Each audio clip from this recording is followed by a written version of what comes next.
Hi, I'm Wendy Raine, and you're watching Orgasm Central TV.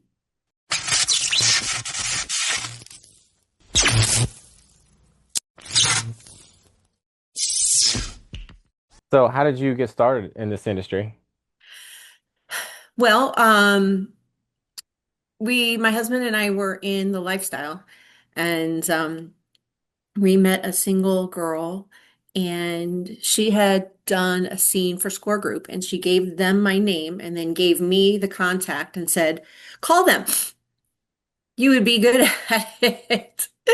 And so I did. I called and I thought about it and I was like, yeah, you only live once. And I'm big on experiences. So I wanted to experience it and see. I was already doing it in front of cameras and in front of a bunch of people at parties and things like that. So I did it and there was a lot of positive feedback. And I got picked up by an agency and it just went from there. Okay. And what do you like most about your work and what do you like the least? The most, I actually really enjoy being on set, like filming the actual scene and everything that goes on behind it, the cameras and the sound boom and the lights and everything like that. And then I just have a lot of fun doing that. The thing I like the least about it is I don't work enough. I don't work enough. Oh yeah. Yeah. You don't get as much work as you As I would like, you like. know. But there's a lot of MILFs out there in my category, and they're all gorgeous and all deserve to, you know, have scenes. So I do other things on the side, OnlyFans and Sex Panther and stuff like that. So I keep busy. Oh, nice. Yeah. It's been a while since I heard about Sex Panther. Mm. I just got a message. That's why it popped up on my phone. I was like, oh, I got a message. But yeah, yeah, it's been um it's been pretty good off and on. Mm. Nothing's consistent. Nothing is consistent, and I've tried very, very hard. So, Yeah, that's the scary part. What I've noticed, it's like porn and being in this industry itself is kind of like sales. Nothing is ever consistent. Salaries. yes, that's exactly what it is. You're selling yourself to these companies that are making these scenes, and they choose the one that, fits it best, or the one that they want, or the one that brings them basically the most money, being in the industry for only 5 years. And a lot of the MILFs out there have been in since they were younger. So they have grown up doing this. And so they have a lot of following. And so they have a lot of, people that watch their scenes. And so the companies tend to go for them because it brings money to their product.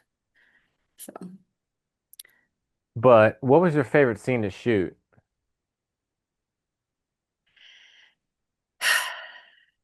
that's tough. Let's see. I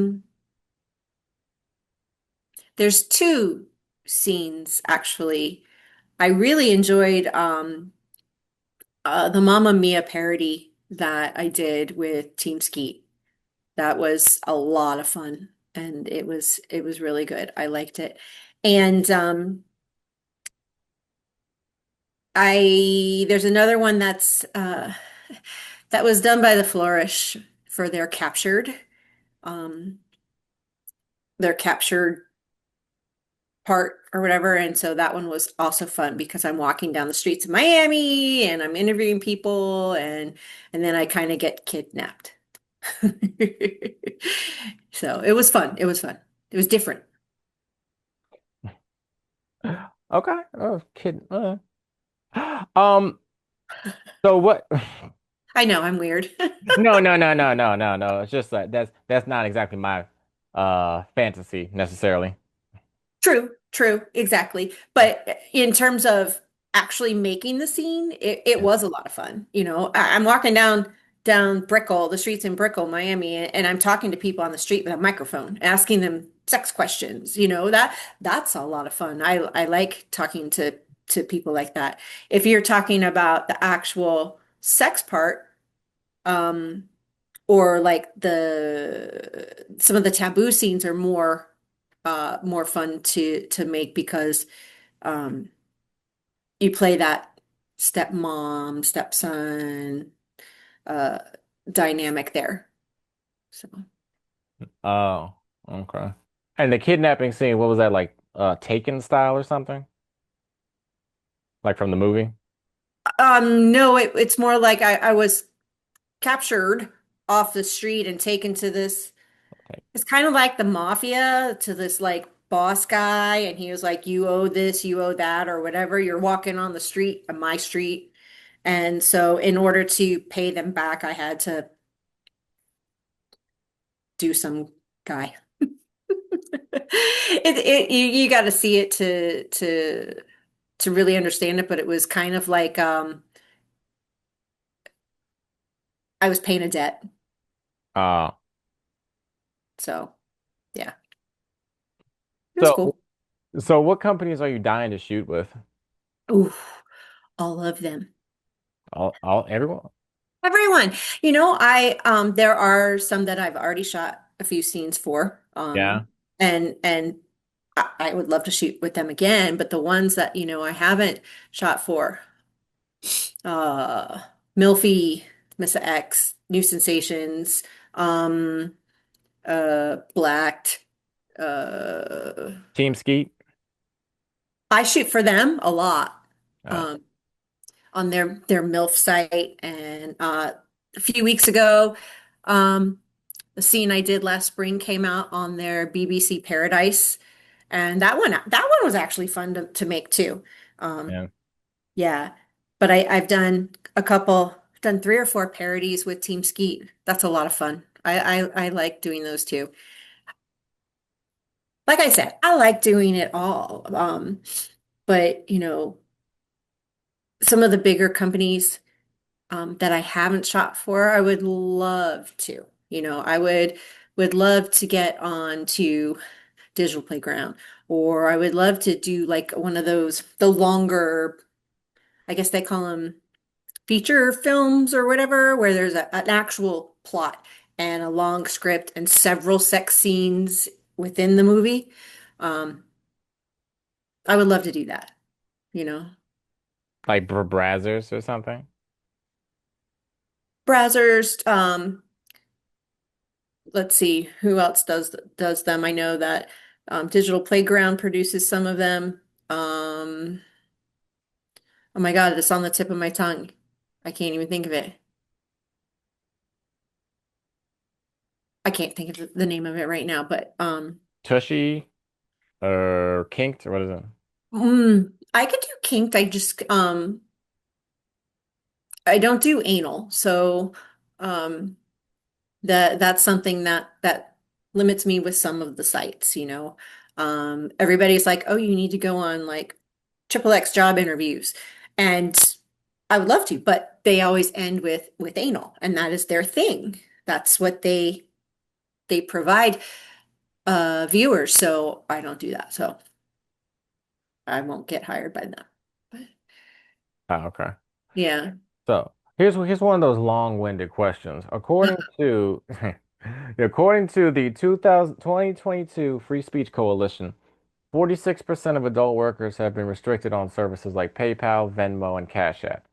36% of adult performers have lost at least one bank account. 55% have been denied insurance because of their background. And 50% have been denied a loan because of sex work. What do you think of those statistics? I think I'm in those statistics. And I think that it's awful that, it's just another way to discriminate against a group of people. And they don't understand that, you know, we can bring them a lot of money. The banks, I mean, I had a bank account, I had two bank accounts shut down within the same bank. It was a retirement 401k, and my checking account was closed. I had like 15 days to get all my money out. Um, my Cash App just 2 months ago, they cut me off. Can't use Cash App anymore. So it's like, it's frustrating because I didn't just use it for this, and my bank account was actually mine and my husband's. So it was his, he had to change everything as well. And so now we have two separate accounts at two separate banks.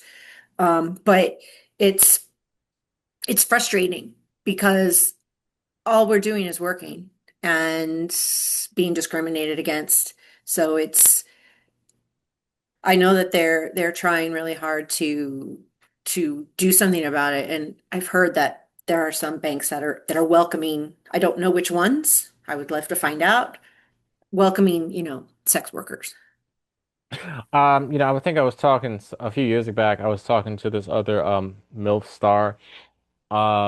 She told me like she goes to these local banks where you know the front desk manager, and you have to build rapport and like a connection with these people, so that way that they know that what you're doing is okay and everything is good. That's what I've heard. Yeah, I've heard some of the smaller banks as well. I'm not with a smaller bank. I'm with a bigger bank, not like the biggest bank, but and I haven't had any issues, and it's been 4 years now, 3 or 4 years. Um so uh I'm hoping, that it remains that way. Yeah. Yeah. But how do you think people can support sex workers? By buying content and not stealing it. I mean, that's the biggest thing. Don't ask your favorite sex worker for something free. They're here, they're doing a job, we're providing a service, pay for it. Um, I cannot tell you how many times a day I get, can I get a picture of what you're wearing? No, you can't. Sorry. You know, unless you want to pay for it. Also, they could, support all of the brands. I know that there's a lot of age verification stuff going around, especially with like Pornhub and things like that. And it's more difficult for people in those states to even get a hold of any type of porn. So go to other platforms and support us. ManyVids, OnlyFans, whatever you can get on to support your favorite one or two or three. Yeah, So there are a bunch. I mean, look, if Sophie Rain can make like almost $3 million in OnlyFans, there's a bunch of men that are doing that for more than one girl. I wish she would send some of those men my way Yeah. for the love. But yeah, we just need people to continue to actually buy what we are making and selling instead of stealing it, Right. loading it for free, because then, you know, we don't get anything out of it, then we don't make any money, and then we have to change jobs. And if you want us to continue to make porn for you, buy our porn. Yeah, yeah, because I noticed there's like because it's not the pandemic anymore. It's not 2020. Back in 2020, there were so many women that got laid off from their jobs and they went to OnlyFans and they made a whole Yeah. bunch of money. And now I go on TikTok, it's almost like the inverse. It's like women going into OnlyFans first, and then when that doesn't work, then they go back to a 9 to 5. It, Maybe because they saw so many people have success at it during the pandemic, they think that it's easy, but it's not easy. yeah. You have to post every day or every other day, and you have to give them what they come there for. You can't just give them one thing and let that be it. You have to continually make the content and continually upload it and keep making it fresh and different. They don't understand that. They don't understand how difficult it is. It really is. So, what makes you stand out in this industry? I would hope my titties. Well, yeah, I have very nice titties, but I also believe that, I am a very hard worker. I enjoy what I do. I get on set, I do what I'm supposed to do. I don't have any complaints. Um, I don't do anything like wrong per se. And I think that if given the chance, I can really, really grow what Wendy Raine is becoming, this, you know, busty blonde, blue-eyed MILF that I think I can act. I've liked to try that more.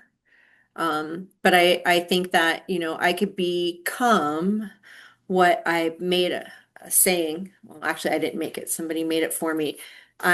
My saying is your fave MILF. So, like, I'm your favorite MILF.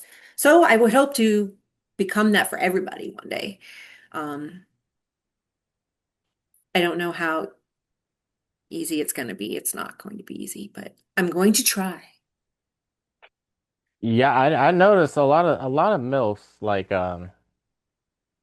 Brianna Beach or Jocelyn Stone. They do a lot of MILF femdom content too, where they just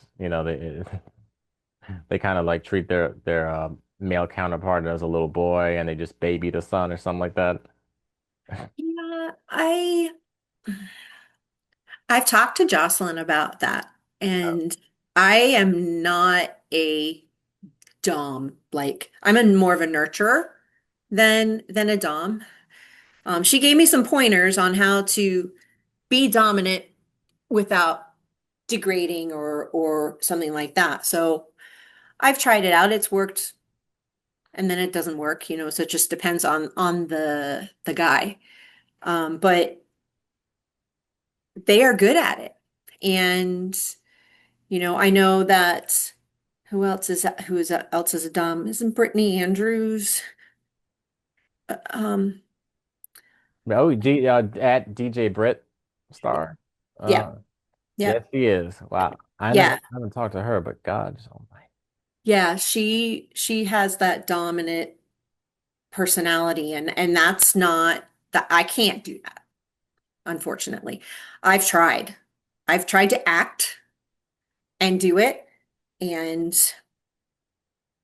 it's not good. So I mean, you could start slow, like just like do soft stuff like face sitting. yeah. Well, I do a lot of foot stuff. So I go to foot parties and I, can trample and um uh, you know, be dominant in telling them what to do to worship my feet.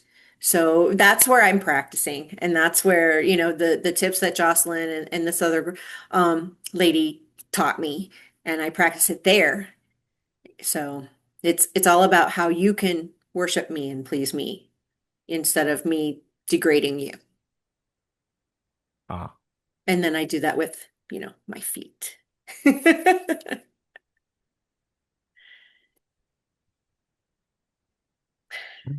So where do you see yourself in like 5 to 10 years?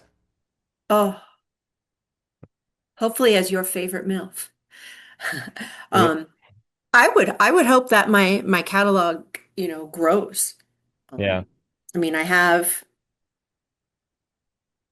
for the short time I'm starting my fifth year now, for the short time that I've been in, I have quite a few scenes that I've done. But like I said earlier, I would love um to work with some of the other companies I haven't worked with, like Vixen and New Sensations and Wicked and Digital Playground, Evil Angel, Elegant Angel, all of those, and then do um the feature films like the one called Wanted that had Blake Blossom and Isaiah Maxwell. I was actually an extra in that um at the very end in the last scene. So, but I would like to be featured in one of those longer ones. And hopefully, take my career from where I am now to, you know, all the way up there. Sweet. Hopefully someday. Hopefully someday. Yeah, yeah, yeah. Yeah. I feel it. And so, and what is your greatest accomplishment in this industry? Um, I would have to say, you know what? I've never even thought about that. I've done a lot of firsts, Yeah. so I don't know if those could be considered accomplishments. But I've had a lot of firsts, like on camera. Um, Hmm. but you know, I think just making it as far as I have, putting in all the hard work and getting fans and making it to go out to meet them and everything. I think that getting as far as I have gotten already is probably my greatest accomplishment so far. I'm not going to say that that's it so far. Sweet. Well, well, damn. Wendy Raine, those are all the questions I had. Thank you for your time, miss. Thank you.